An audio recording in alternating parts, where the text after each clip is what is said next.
programa me encanta, me gusta mucho hablar del tema del género porque es polémico y porque es actual y porque, bueno, mi propia tesis doctoral versó sobre esto. Entonces, bueno, como les adelantaba antes, yo dejo de verles, es lo malo de las tecnologías. Llevo un año mirando una pantalla y esto es horroroso para quienes nos gusta el contacto visual, saber si el discurso llega, si no llega, si te entienden, si no te entienden. Me encanta ver las caras de las personas, debatir y, bueno, pues por desgracia la pantalla no lo permite tanto. Espero que el año que viene nos podamos ver de otra forma, ya todos vacunados, seguro que muchos de ustedes lo están, y con lo cual celebro muchísimo.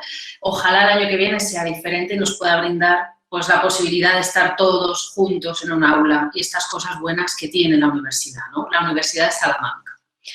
Bueno, como les decía, vamos a hablar un poco de violencia de género. Y como siempre le digo a mis alumnos, es un tema en el que sería muy importante distinguir desde el inicio la parte social, la parte cultural, el bagaje de nuestra sociedad y nuestras estructuras de género del derecho penal, ¿vale?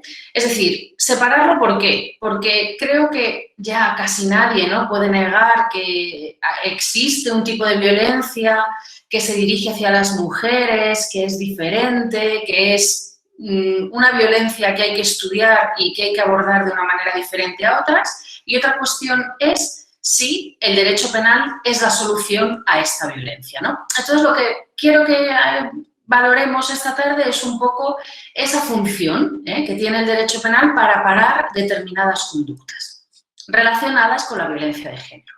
Por tanto, ¿qué les parece si comenzamos con unos datos? ¿Vale? ¿Cuáles son los datos de la violencia de género en España? Bueno, y cuáles son también a nivel europeo. Se pasan muchas encuestas a nivel europeo, a nivel nacional también, para después ir al concepto. ¿Qué es? ¿No? Estamos acostumbradísimos allá a escuchar el tema del género, género. ¿Qué es la violencia de género?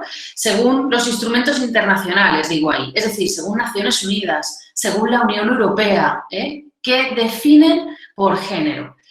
¿Cómo ha sido, en tercer lugar, el discurso o la visión de la mujer en el ámbito jurídico, ¿no? ¿Cómo se ha construido jurídicamente un tipo de perfil de mujer?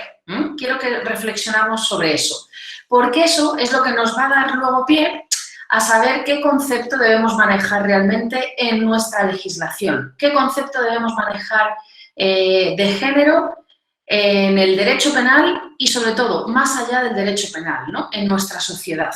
Y, finalmente, bueno, unas conclusiones que no son nada conclusivas, ¿no? Un poquito de debate. Espero que nos dé tiempo a un poquito de debate.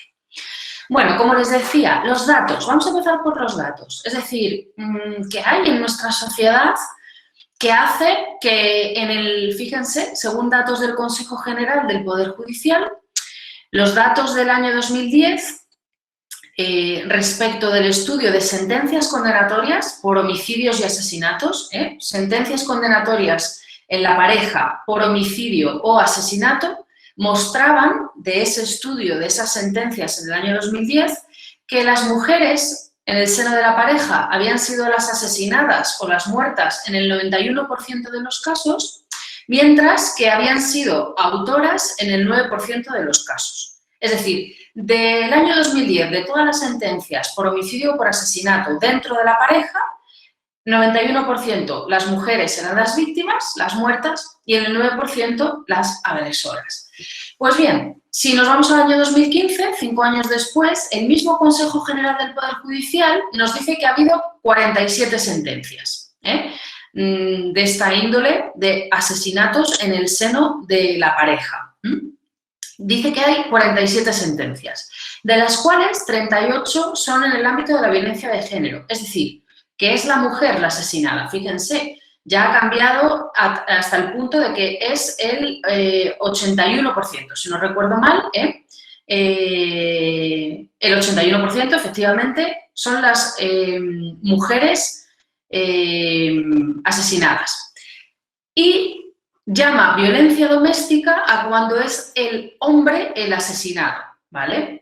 Entonces, de esas 47 sentencias condenatorias, 38 había sido la mujer la asesinada y en 9 casos había sido el hombre el asesinado. Fíjense que ya no dice en 9 casos la mujer la asesina, porque dice muy bien, dice simplemente el hombre el asesinado.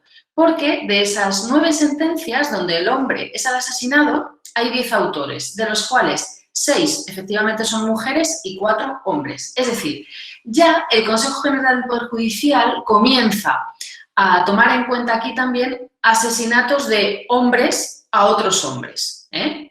Porque si se dan cuenta, en 9 casos de los 47 el hombre es el asesinado, pero no son 9 asesinas, sino que son 6 mujeres y 4 hombres, ¿vale? Entonces, ya los datos nos muestran que las mujeres tienen más papeletas, ¿no? O tenemos más papeletas de acabar victimizadas en el ámbito de la pareja. Pues bien, las muertes por feminicidios íntimos, es decir, el asesinato de una mujer en el ámbito de la pareja en España, nos muestran que al año son entre 45, fíjense, en el año 2020, 45 mujeres asesinadas. En el 2019, 55. En el 2015, 60. Es decir, una media de 50, 60 mujeres asesinadas por la pareja, recordemos esto, por la pareja, son íntimos, son feminicidios íntimos en España. Y me pueden decir, bueno, ¿hasta qué punto tenemos, como les avanzaba, ¿no?, un problema diferente si total son 50, 60 mujeres asesinadas en España al año? Somos 45 millones de españoles, de las cuales la mitad somos mujeres. Tampoco representa tanto. Bueno, pues siempre me gusta ponerlo como en perspectiva el problema. Imagínense, seguro que si yo les preguntase, si estuviéramos en clase, ¿verdad?, y les preguntase, ¿España tiene un problema con el terrorismo? Con el terrorismo ahora sabemos, ¿no?, yihadista y estas cosas. Ustedes de seguro me dirían, sí, España tiene un problema de terrorismo. Bien antes el nacional, ahora el internacional. Parece que siempre está esa amenaza ahí, ¿no? Bueno, pues yo les diría, si España tiene un problema con el terrorismo, imagínense si desde que se tienen datos, España siguiera manteniendo, bueno, pues como ocurría en los años 80 con el terrorismo nacional, ¿no? Imagínense si en estos tiempos en España muriesen víctimas del del terrorismo yihadista unas 50 personas al año en España. Si no mueren, por suerte, ¿no? Si tuvimos un atentado en Barajas en el año 2004, hemos tenido otro atentado en el año 2017 en Barcelona, yihadista, donde murieron muchas personas, pero bueno, son hechos más o menos aislados. Fíjense, casi en 20 años 2 atentados, ¿no? Imagínense que muriesen en España o fuesen asesinados en España 50, 60 personas por terrorismo yihadista, ¿no? El problema que tendríamos sería increíble, ¿no?, a nivel de derecho penal. Bueno, pues por eso les digo, yo creo que no hay que menospreciar el problema. Claro que tenemos un problema, pero la cuestión es cómo resolverlo, y cuáles son las mejores herramientas para parar esta violencia. Pues bien, fíjense, así como nos preocupan los asesinatos, que son bastantes en el seno de la pareja, las encuestas de victimización, que son otra de las herramientas que tenemos para conocer nuestra delincuencia. Es decir, unas son los datos que quedan registrados, las muertes, ¿vale? Por ejemplo, eso, a través de las sentencias, y otra cosa es, bueno, preguntar mediante encuesta a las mujeres si han sufrido algún tipo de violencia a lo largo de su vida. Pues bien, la encuesta de victimización europea, precisamente, que es la agencia de los derechos fundamentales de la Unión Europea, realiza un estudio, esta encuesta, sobre violencia de género contra las mujeres, una encuesta a nivel de la Unión Europea. Entonces, se pregunta a las mujeres sobre sus experiencias en relación con la violencia física, sexual, psicológica, incluidos los incidentes de violencia por parte del compañero íntimo, la violencia doméstica, así como sobre el acoso sexual y cómo se redimensiona todo esto con las nuevas tecnologías. Bueno, pues lo más interesante que tiene esta encuesta de victimización europea es que las preguntas sobre violencia física y violencia sexual ya en el año 2015 se realizaron por separado en relación con la pareja actual, las parejas anteriores y otras personas. Fíjense, hasta ahora hemos dicho que en España los datos de feminicidios, tanto los que nos ofrecía el Consejo General del Poder Judicial como el Instituto de la Mujer, que son esa tablita que hemos visto de los 50-60 mujeres asesinadas, nos habla siempre de mujeres en el seno de la pareja. Es decir, como si las mujeres no sufriéramos violencia por fuera de la pareja por razones de género. Bueno, pues para mí uno de los puntos a favor que tiene esta encuesta de victimización es que no se centra solo en el ámbito doméstico, en el ámbito de la pareja, sino que también pregunta a las mujeres si han sufrido violencia por fuera de la pareja. Estoy pensando, y ustedes me van a entender perfectamente, Diana Quer, por ejemplo, ¿no? Esa chica que sale de fiesta y se encuentra con el chicle a las 4 de la mañana y, bueno, pues todo apunta, ¿no?, que esta chica, Diana Quer, es agredida sexualmente y luego asesinada. El caso de Laura Luelmo, ¿se acuerdan de Laura Luelmo, no? Una chica de Zamora que hace un par de años, 3 años, se fue al sur a trabajar en su primera juventud, con 20 y pocos añitos, a un pueblo, si no recuerdo mal, de Huelva. La llaman de un instituto para trabajar de profesora en un instituto en Huelva y se va allí y a la semana sale a correr por el pueblo y nunca más vuelve a su casa porque tiene la mala suerte de que enfrente tiene un vecino que acaba de salir de la cárcel, se encapricha con ella y todo apunta a que bueno, pues la agrede sexualmente y la mata. Diana Quer, Laura Luelmo no entran en esas estadísticas que hemos visto de España, del Consejo General del Poder Judicial ni del Instituto de la Mujer, porque Laura Luelmo y Diana Quer no están dentro de la pareja, ¿vale? Entonces, hay que empezar a ver un poquito más allá, y estas encuestas de victimización nos abren esa vía de ir más allá del ámbito de la pareja y ver cómo, bueno, pues las mujeres sufren mayor riesgo a ser victimizadas también, muchas veces fuera de la pareja. Y eso, por fin, lo hemos copiado en España en una macroencuesta sobre violencia contra la mujer que se hizo en el año 2019. Fíjense, así como en España no somos muy dados a realizar encuestas de victimización, es decir, no nos llaman mucho, ¿no? ¿Usted ha sufrido alguna vez un ataque phishing, ¿no? O usted ha sido víctima alguna vez de un robo a mano armada. Y sin embargo, con el tema de la mujer se lleva haciendo desde el año 1999. Cada 4 años se pasa una macroencuesta a nivel nacional para, bueno, pues que sepamos lo que pasa en España. Digamos que estos tipos de encuestas nos dan una fotografía mejor de lo que ocurre en España. Pues bien, por fin, en el año 2019, la macroencuesta pregunta sobre violencia en la pareja, ¿vale? Eso lo había hecho desde el año 99, siempre se había centrado en el ámbito de la pareja. Por fin, en el año 2019, hay un segundo bloque en esta macroencuesta que también pregunta a las mujeres si han sufrido algún tipo de violencia física y sexual fuera de la pareja. La manada, la manada. Es decir, mire, ¿hay perspectiva de género o podemos aplicar perspectiva de género por fuera también de la pareja? Cuando una chica joven se queda de fiesta en los Sanfermines y acaba como acaba. Bueno, ¿por qué no? Bueno, pues por fin en el año 2019 empezamos por lo menos a querer saber, ¿no? A querer saber a través de estas encuestas si las mujeres sufrimos violencia más allá de, pues, nuestra pareja íntima.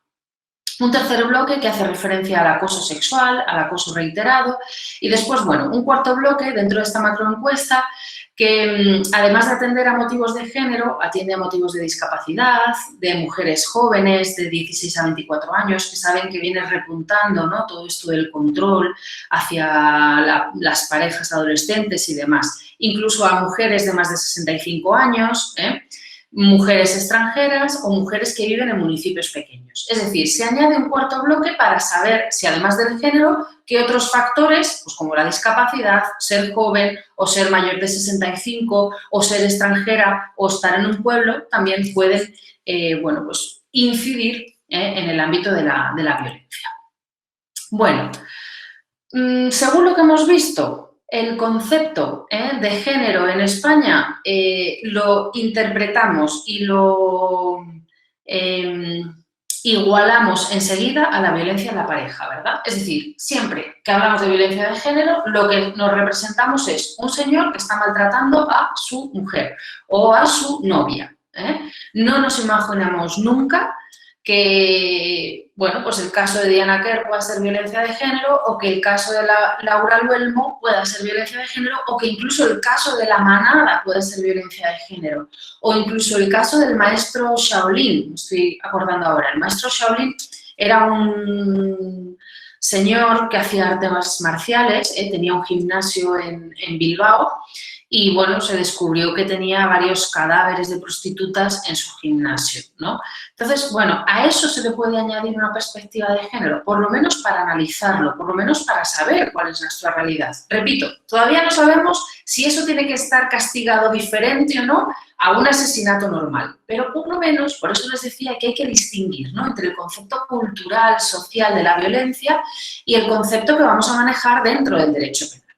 Por ahora, yo creo que es interesante eso, saber que la violencia de género puede estar más allá de la pareja y que se puede manifestar más allá del ámbito íntimo, también en el ámbito público. Pero en España hemos igualado violencia de género solo a violencia en la pareja. Por tanto, yo me pregunto si debemos ir ampliando ese concepto, ¿no?, al acoso callejero, al acoso laboral, a la violencia sexual. El caso, como les decía, ¿no?, de La Manada, del maestro Shaolin, de Diana Quer, de Laura Luelmo. Hay que ir, ¿no?, abriendo nuestra mente a analizar al menos nuestra sociedad. ¿Y por qué digo esto? Pues porque las Naciones Unidas lo tienen claro desde el año 79. Desde el año 79, Naciones Unidas tiene claro que la violencia de género va mucho más allá del ámbito íntimo. Ya en la Convención sobre la eliminación de todas las formas de discriminación contra la mujer, las Naciones Unidas en el año 79, dice que discriminación contra la mujer es toda distinción, exclusión o restricción, aquí decía, basada en el sexo. Todavía esto del género no se había puesto de manifiesto. Que sufre la mujer independientemente de su estado civil y sobre la base de la igualdad del hombre y la mujer, de sus derechos humanos, de las libertades, en las esferas política, económica, social, cultural, civil o en cualquier otra esfera. Es decir, la esfera política, la esfera económica, la social, cultural, en cualquiera. Fíjense, otra cuestión, esfera política. ¿Cuántas veces hemos visto las imágenes del 23F, verdad? El tratejero, en el Congreso, en los disparos, ¡pum! Y no nos llama la atención que así, a simple golpe de vista, ya en el año 81, es decir, ya en democracia, en España, y no hay mujeres. No hay mujeres en el Parlamento. Sí que había, había, no sé si había 8 mujeres, 11 mujeres, además una de ellas, creo que o 2, estaban embarazadas. Es decir, sí había, ¿no? Pero claro, fíjense, a golpe de vista no se ven. Y además, bueno, seguramente saldrían las primeras, ¿no? Lo típico. Bueno, lo cierto es que no se ven, ¿no? Y eso nuestra visión o nuestra mente no establece eso como no normal, porque no lo vemos, ¿no? Si lo estableciéramos como no normal, seguro que cuando vemos esas imágenes diríamos, anda, si no hay mujeres en el Congreso en España en el año 81, casi todos son hombres. Bueno, pues toda esa violencia la esfera política, en la económica, en la social, en la cultural, en cualquier esfera, en la pública, ¿vale? Desde el año 79, nos lo dice Naciones Unidas. Naciones Unidas ya sí que comienza a manejar el término género, ya no basada en el sexo, sino basado en el género, en el año 95. En la conferencia de Pekín, la conferencia de Beijing, ya sí que define violencia contra la mujer como todo acto de violencia basado en el género, que tiene como resultado un daño físico, sexual, psicológico, para las mujeres y da igual que se produzca, una vez más, repite Naciones Unidas, ¿verdad?, en la vida pública o privada, en cualquier esfera, ¿vale? Bueno, pues la Convención Interamericana para Prevenir, Sancionar y Erradicar la Violencia contra la Mujer también lo tiene claro, del año 94, lo que pasa es que esta convención para nosotros no aplica, ¿no?, es a nivel americano, pero que sepan que ya desde el año 94 también toda Latinoamérica entiende que puede haber violencia de género dentro de la familia, que puede ser en la comunidad o perpetrada por cualquier persona y que además incluso puede estar tolerada por el Estado. Es decir, que no solo aplica en el ámbito doméstico, en el ámbito de la pareja, ¿vale? Fíjense, esto se populariza a nivel latinoamericano, sobre todo, no sé si recuerdan el caso de las mujeres de Juárez. Ciudad Juárez es una ciudad fronteriza de México, pero muy cerca de Texas, de Estados Unidos, y en los años 90 desaparecen muchísimas mujeres jóvenes, claro, como buena zona fronteriza del norte del sur hacia la gran Estados Unidos, es una zona que tiene mucha industria, precisamente donde se producen muchas cosas que después se utilizan en Estados Unidos por la mayor... por el menor coste, porque la mano de obra es más barata. Entonces, allí en Ciudad Juárez se juntan muchas mujeres muy jóvenes con ganas de trabajar y de sacar su vida adelante, y durante los años 90 desaparecieron muchísimas mujeres que además aparecían en el desierto, en México, con signos de una violencia brutal, etcétera, etcétera. Pues bien, esto, por ejemplo, que sea perpetrada o tolerada por el Estado.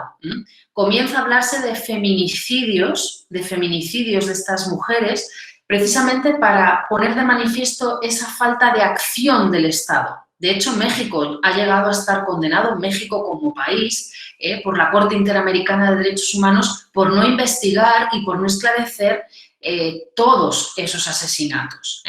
Entonces, para que veamos que esto va muchísimo más allá del ámbito de la pareja a nivel mundial.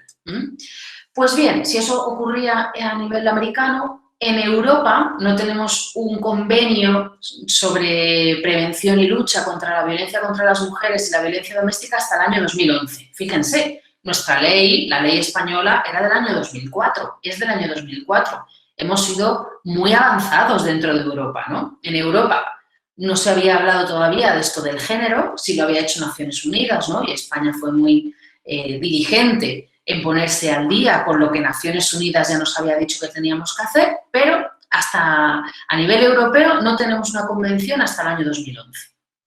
Pues fíjense, la convención vuelve a ser machacona, ¿verdad? Violencia contra las mujeres es toda violencia física, sexual, psicológica, económica, en la vida pública o privada. Y por género se entienden esos papeles, esos comportamientos y atribuciones socialmente construidos que una sociedad concreta considera propios de las mujeres y de los hombres. Entonces, bueno, en el año 2011 ya tenemos una convención a nivel europeo que nos habla, igual que nos decía Estados Unidos, las Naciones Unidas, que hay muchos tipos de violencia que podemos sufrir las mujeres y que en cualquier ámbito, ¿vale? Fíjense, este convenio que se hizo en Estambul en el año 2011 a nivel europeo habla de violencia psicológica, habla de acoso, habla de violencia física, habla de violencia sexual, incluida la violación, habla de matrimonios forzosos, habla de mutilaciones genitales, de aborto y esterilización forzosa y de acoso sexual. Habla de toda esta cantidad de comportamientos que pueden tener o que se pueden analizar con ese componente de género. Y además, por si nos quedara alguna duda de esto de en qué ámbito se puede dar la violencia de género, dice que se sancionarán todos estos actos de violencia física, psicológica, mutilación genital, matrimonio forzoso, violación, etcétera, etcétera, con independencia de la relación existente entre la víctima y el autor. Es decir, miren, a mí me da lo mismo si es dentro de un matrimonio o fuera de un matrimonio, o si es que una mujer salió de fiesta y nunca más volvió, o si es en el ámbito laboral, eso me da igual, con independencia de la relación existente entre la víctima y el autor, que no tienen por qué ser pareja. A ver si vamos rompiendo ese binomio, ¿vale? Claro, pero ¿por qué tenemos ese binomio? ¿Por qué tenemos ese binomio de la mujer en casa, de la mujer pareja, de la mujer en el ámbito privado? Pues porque la mujer del discurso jurídico siempre, siempre se ha construido en el ámbito privado. ¿Saben cuándo hemos podido estudiar las mujeres en España? La universidad, saben que la Universidad de Salamanca hace poquito, ¿no? En el año 2018 hemos hecho el 8º centenario. 8 siglos de historia de la Universidad de Salamanca. ¿Saben cuándo las mujeres podemos acceder a estudios en la universidad? ¿En España en general? En el siglo XX. En 1911, si no recuerdo mal. Claro, las mujeres hasta el siglo XX no teníamos derecho a acudir a la universidad. ¿Y por qué? Pues porque las mujeres éramos domésticas. Las mujeres, según el contrato sexual, ¿no? Las mujeres estábamos en casa, nos dedicábamos a las tareas del cuidado y, por tanto, no nos hacía falta en absoluto tener estudios de ningún tipo. No teníamos que salir al ámbito público a ganar dinero ni a partirnos allí a codazos con competidores y con competidoras. Nuestro lugar era la casa. De hecho, les aseguro, esto da para el año que viene, cuando nos veamos en clase, ¿no? Esto da para otra clase. Fíjense que el perfil de mujer delincuente más malo y más perverso que ha habido, y que la criminología lo ha trabajado muy contundentemente desde sus inicios, desde los inicios de la criminología en el siglo XIX, adivinen adivinanza cuál es. La mujer prostituta. La mujer prostituta era la mujer delincuente por excelencia. Claro, era la mujer no doméstica.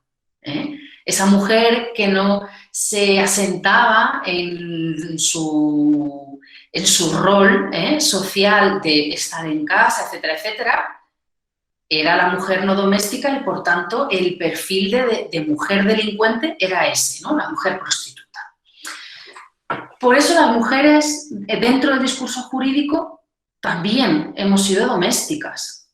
Les pongo el ejemplo del adulterio. Hasta los años 70 en España hemos tenido un delito en el que se decía que si una mujer casada yacía con otro hombre, fíjense, nuestro Código Penal de 1822, el primero que tenemos, el primer Código Penal que tenemos recuerden, Revolución Francesa, matamos al rey en Francia, ¿no? El rey era el que decía, esto es delito que se castiga así, con esta pena de muerte, de no muerte. Claro, acabamos con el rey en Francia y entonces empieza la codificación. Es decir, mire, como ya no tenemos un rey absoluto, lo que tenemos es una asamblea donde se discuten y debaten las leyes, ¿no? Entonces, los de derecho siempre vamos con nuestro código a estudiar, ¿no? El Código Civil, el Código Penal, el Código Mercantil. Bueno, pues es de esa época. Muerto el rey, que era la fuente del derecho, necesitamos un parlamento donde se hagan las leyes, ¿no? Entonces, la época de la codificación es en España, bueno, pues llega, ya sabemos, ¿no? Con el hermano de Napoleón, etcétera, etcétera. Y nuestro primer Código Penal es de 1822, ¿no? Nuestra primera Constitución liberal. Y después, seguido de la Constitución liberal, la PEPA, tenemos nuestro Código Penal en 1822. Fíjense, aquí se permitía que el marido engañado decidiera el tiempo de reclusión de la esposa.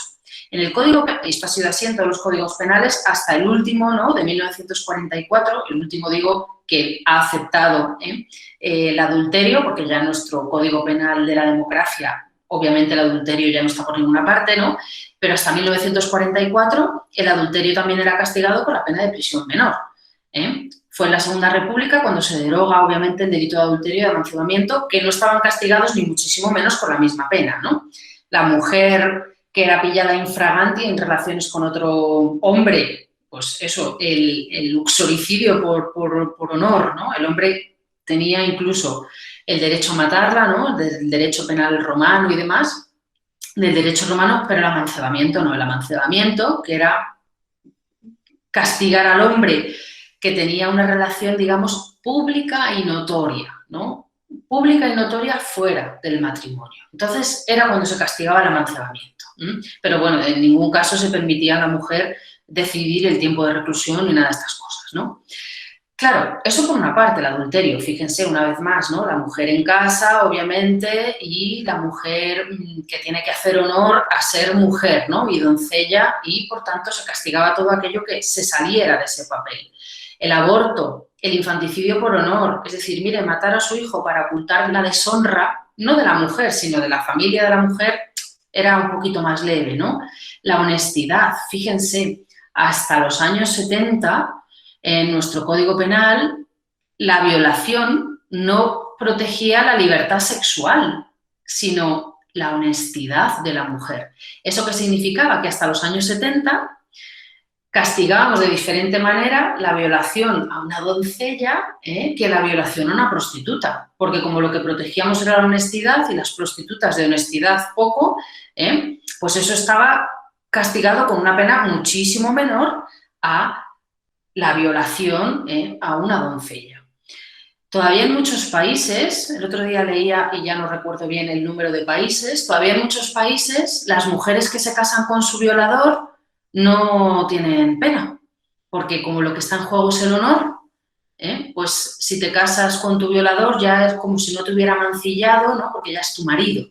En fin, que venimos de donde venimos, ¿no? Del discurso jurídico que, por supuesto, las leyes penales reflejan la sociedad que las crea, ¿no? Y nuestra sociedad ha sido, pues, patriarcal, y por tanto nuestras leyes han tenido esa perspectiva de, bueno, pues los valores que tenía que tener, esos roles, ¿no?, que leíamos que tiene que tener la mujer, etcétera, etcétera, dentro de la sociedad, que por supuesto muy vinculados a la casa y a la familia. Por tanto, siempre el discurso de las mujeres ha girado en torno a la familia. Hasta los años 80 en España. Ya en los años 80 parece que ese feminismo, que sí que estaba vivo en España, pero calladito, ¿verdad? Veíamos las reivindicaciones de los años 60 del feminismo en Estados Unidos, etcétera, pero en España no es hasta los años 80 cuando, bueno, el movimiento feminista obviamente despierta. Hay quienes incluso lo llaman, bueno, pues que renace, ¿no?, un gestor atípico de la moral colectiva. Claro, veníamos de la época del nacionalcatolicismo, etcétera, etcétera, y de repente el movimiento feminista se convierte eso en un gestor atípico de la moral colectiva, pidiendo la despenalización. Fíjense, el movimiento feminista ha sido sobre todo un movimiento social, de ahí que un movimiento social, un movimiento crítico, que lo que quería era aportar derechos a las mujeres. De ahí que ese feminismo de los 80 se dedicara a despenalizar, a sacar conductas del Código Penal, como el aborto, el adulterio, que obviamente lo que quiere el feminismo es dar derechos, dar derechos. Pero junto a ese feminismo que quiere dar derechos, parece que va a despuntar una parte del movimiento feminista que también va a ver en el derecho penal una herramienta idónea para conseguir la igualdad.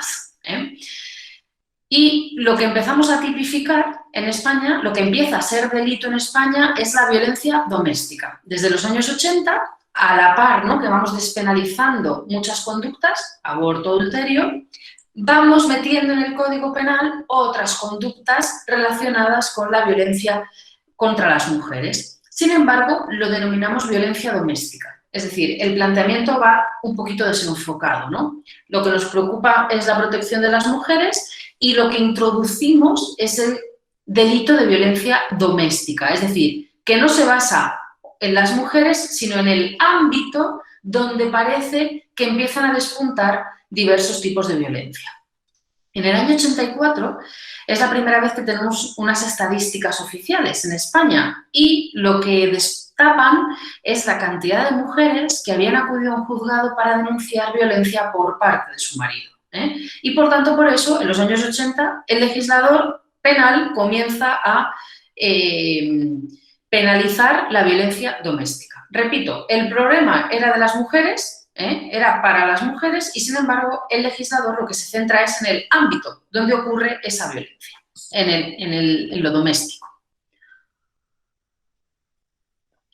¿Cuál debe ser el enfoque? Pues fíjense, la protección jurídica de las víctimas de la violencia doméstica tiene su razón de ser en la protección de la familia, doméstico, ¿no? Familia. Y, sin embargo, el gran hito de la violencia de género, que no sé si aquí hay personas que les guste la lengua, el tema género yo sé que en el castellano ha creado mucha contrariedad, porque, bueno, pues nuestra lengua, digamos que género es otra cosa, Pero lo que trata de poner de manifiesto, ya lo hizo Naciones Unidas desde el año 95, recuerden, con esa conferencia de Pekín que rescata el término género. El término violencia de género lo que trata es a la mujer como ciudadana, equiparada al ciudadano, equiparada, no por encima ni por debajo, equiparada al de ciudadano, enfatizando el déficit democrático que supone que el Estado no garantice a las mujeres el pleno ejercicio de los derechos fundamentales a la vida, a la libertad, a la igualdad y a la seguridad. Eso es lo que trata de poner de manifiesto el género. Y eso es lo que parece que en los años 80 se quería poner de manifiesto, ¿no? Y no lo doméstico. Es decir, recuerden, confundimos el ámbito donde parecía que iban encaminadas las denuncias con el problema real del género de las mujeres. Bien, pues no es hasta el año 2004 cuando tenemos una ley orgánica de medidas de protección integral contra la violencia de género en España. Y fíjense, después de todo el debate que hubo, después de todos los artificios que hubo que conseguir en el Parlamento, en el Tribunal Constitucional, porque esta ley ha sido la más recurrida de la democracia en España, etcétera, etcétera, fíjense, al final esta ley de 2004 se quedó muy cortita. En el artículo 1.1 dice que el objetivo de la ley es actuar contra la violencia que como manifestación de la discriminación, la situación de desigualdad y las relaciones de poder de los hombres sobre las mujeres. Hasta ahí bien, ¿no? Violencia que es manifestación de una discriminación, de la desigualdad y sobre todo de las relaciones de poder de los hombres sobre las mujeres. Pero la segunda parte de la definición nos mata, porque nos dice que se ejerce sobre las mujeres por parte de quienes han sido sus cónyuges o de quienes están o hayan estado ligados a ellas por relaciones similares de afectividad, aún sin convivencia. Es decir, que en España identifiquemos la violencia de género con la violencia en la pareja se debe a esta ley. Porque esta ley famosa de violencia de género en España identifica la violencia de género con la violencia en la pareja. De quienes han sido cónyuges, nos decía de la ley. Es decir, que se salta esa parte que nos decía Naciones Unidas y que después nos ha dicho Europa, que la violencia de género existe en el ámbito privado y en el público. Eso se lo salta la ley española. Digamos que entonces lo que tenemos en España es un concepto restringido de género, solo al ámbito de la pareja y no ve más allá en el ámbito público, en lo laboral. ¿Las mujeres cobran a día de hoy en España lo mismo que los hombres por el mismo trabajo? ¿Hay el mismo número de catedráticas que de catedráticos en la universidad? Eso se debe a algo, ¿no? Y sobre todo, de las mujeres catedráticas, ¿cuántas son madres?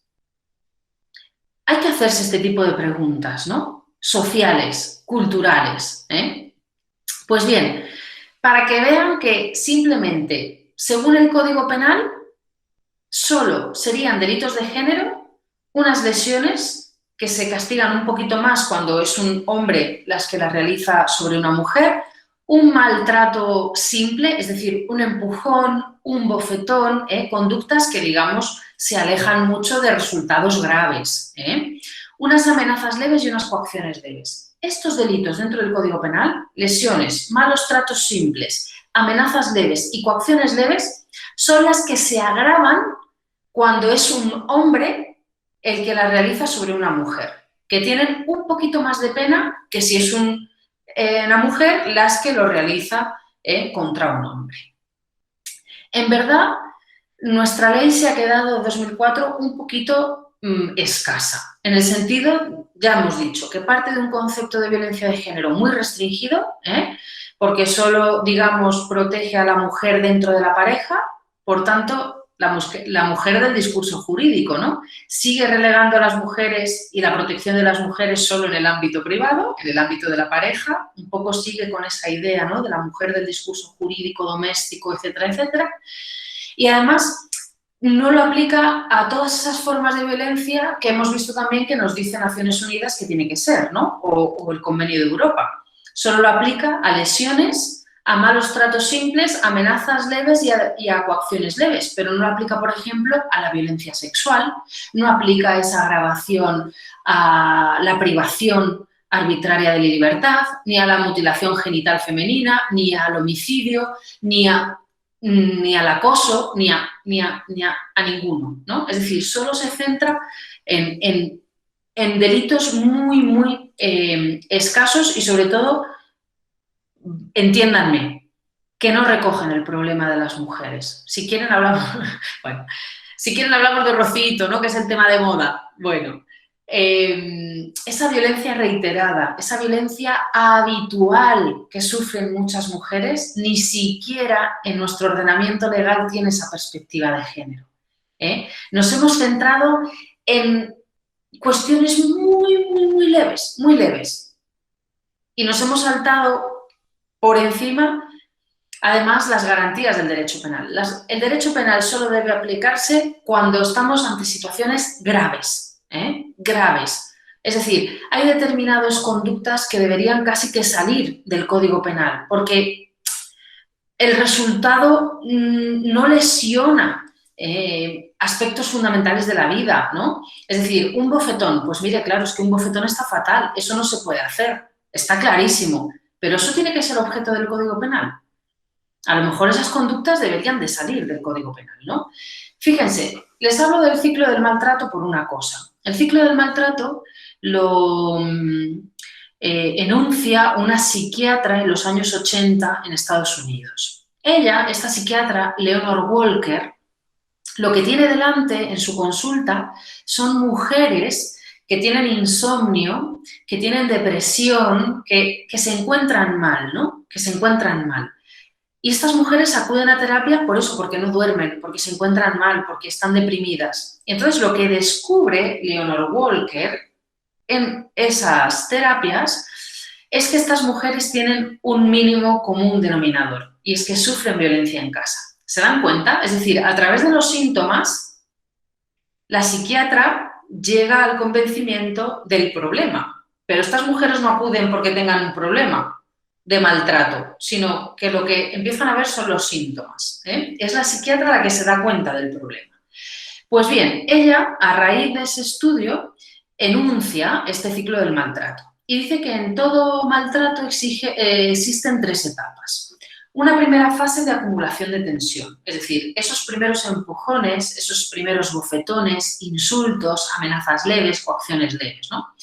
Y como dice Lorente Acosta, que fue delegado de la violencia de género en España en los primeros años de la ley de 2004, cuando ya la mujer tiene esa personalidad bonsai, está pequeñita, porque la he empujado, la he maltratado, la he insultado, etcétera, etcétera, puedo pasar perfectamente a la segunda fase del maltrato, que es la explosión violenta, porque sé que no se va a defender, sé que ya está chiquitita, sé que ya está bonsai, ¿no? Entonces le pongo el ojo morado, viene la violencia de verdad, esa violencia que sí que debería ser objeto del derecho penal, La violencia severa. El derecho penal está para castigar actos graves. Esa segunda fase sería la propia del derecho penal. La explosión violenta. Y, por supuesto, una tercera fase, de luna de miel. Perdóname, tú sabes que yo no soy así, tú sabes que yo te quiero, tú sabes que yo por ti, bueno, te traigo flores, nos vamos de viaje, lo intentamos de nuevo. Pero al poco tiempo vuelve esa acumulación de tensión, la explosión violenta y la luna de miel, ¿no? Y el ciclo se repite y se repite a lo largo de muchas veces años, años. ¿Qué es lo que ha hecho nuestro legislador? Pues en vez de centrarse en la segunda etapa, nuestro legislador penal y nuestro Código Penal, es decir, en esa fase de explosión violenta y castigar esos maltratos graves, lo que ha hecho ha sido centrarse en la primera fase, pensando que si aterrizaba con el derecho penal ya en esos primeros momentos del maltrato, frenaría el ciclo. Pues nos hemos confundido porque no hemos frenado nada ni han mejorado nuestras estadísticas. De hecho, lo único que hemos conseguido es castigar muchas veces por el delito ese de maltrato leve conductas que están escondidas en ese delito leve de delitos mucho más graves y de delitos habituales. De tal forma que en España la aplicación del delito más leve es el que triunfa en un 50% de los casos y hemos olvidado totalmente los episodios de violencia grave porque es mucho más difícil de probar. Recuerden que es muy difícil de probar todo esto porque estamos hablando de la pareja, del ámbito privado, del ámbito íntimo. Muchas veces las mujeres son incapaces de hilar un discurso en el verano del 95 y luego en el otoño del 96 y luego en febrero del 98 y luego son incapaces, porque hay otra cosa, claro, que dice Leonor Walker en ese ciclo de violencia. Tantas veces se repite el ciclo de violencia que las mujeres acaban con un síndrome, el síndrome de la mujer maltratada, que se equipara al síndrome de los veteranos de guerra, fíjense. Es decir, de personas que han estado expuestas durante mucho tiempo a violencia. Entonces, desde el principio les dije eso, ¿no? Que para mí creo que es muy interesante distinguir qué debemos entender por género a nivel social, a nivel cultural y qué debemos entender por género en el ámbito del derecho penal. Y si es el derecho penal el encargado de parar todo esto, ¿no? De todo este problema. Hemos visto que no, que con el derecho penal no lo estamos haciendo bien. Toca armarnos de valor, educar en valores, educar en género, educar en igualdad y poner unos cimientos de una vida y de una sociedad diferente a la que tenemos.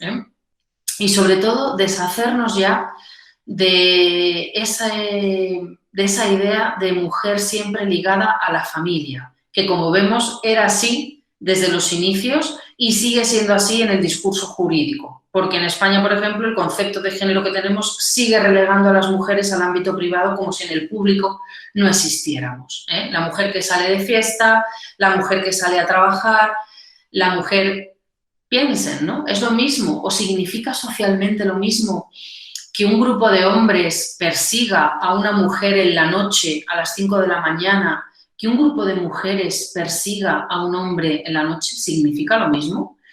Bueno, si no ahondamos, ¿no?, en nuestras estructuras, en nuestra sociedad, en nuestra cultura, poco vamos a solucionar con el derecho penal.